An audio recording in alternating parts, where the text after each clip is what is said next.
Peter Mathews is a professor of political science and he joins us now from Los Angeles. Great to have you on the show, Peter. First of all, your reaction, which I'm sure you've seen this photo published in a Mexico newspaper of the bodies of Oscar Alberto Martinez Ramirez drowned with his 23-month-old daughter, Valeria. It's devastating. If anyone's not touched by that, they're basically not human.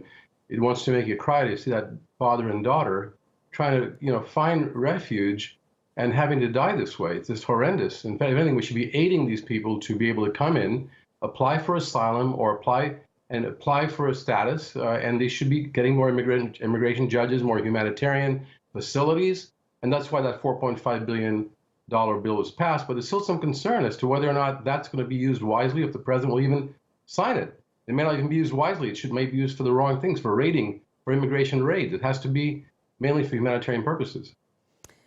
And, we do have reports of the conditions of the detention facilities, some people even likening them to concentration camps. Does this surprise you? Not at all, because they are really horrendous. They're human rights violations. This is not the way the United States is supposed to treat people, whether or not they're here legally or not. This is a nation of immigrants, as President Kennedy said, and the human rights conditions are so abhorrent here that it loses American soft power. Professor Joseph and I talked about the power of example, the power of inspiration of a nation to be able to inspire other countries, and when they admire us for what we do and what we stand for. This is going completely against it, and Mr. Trump is presiding over this. It needs to be changed absolutely as soon as possible. And we need to get back the idea that these are human beings and we need to help and be available for them. And do you think change could come about with the fact that President Trump plans to name Mark Morgan as the acting director of Immigration and Customs Enforcement to replace outgoing Mr. Sanders? Will he be able to make a difference? That remains to be seen. I mean, he's known as a hardliner, but let's see. When he takes the office, he may in some ways see the necessity of humanitarian approach.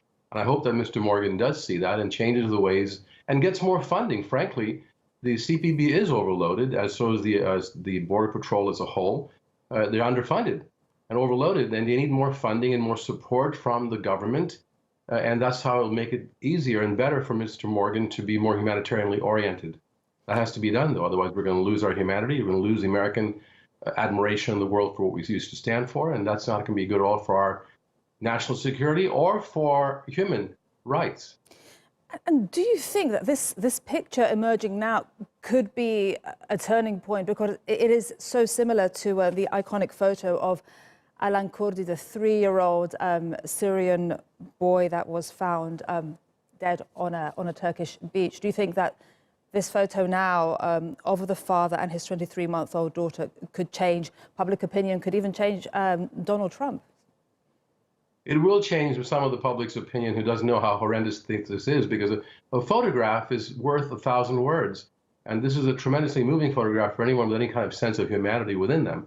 And I'm hoping that Mr. Trump still is able to reach into his heart and see this as a human question, a human problem, not just a statistical problem, or not a problem of just, security, because this is not the way to have real security. We should be working with Mexico to increase the wages there, to help people stay in Central America by having foreign aid and helping the countries become more democratic and not allow authoritarian dictators to rule over there and hurt the working people. The coup that was conducted against Manuel Zelaya, a progressive president of Honduras, was not objected to strongly enough by the U.S. In fact, President Hillary Clinton said, wait till the next election. That's not right. We should speak out on human rights immediately when things happen and provide economic aid as well that would help the situation, help people stay in their homes.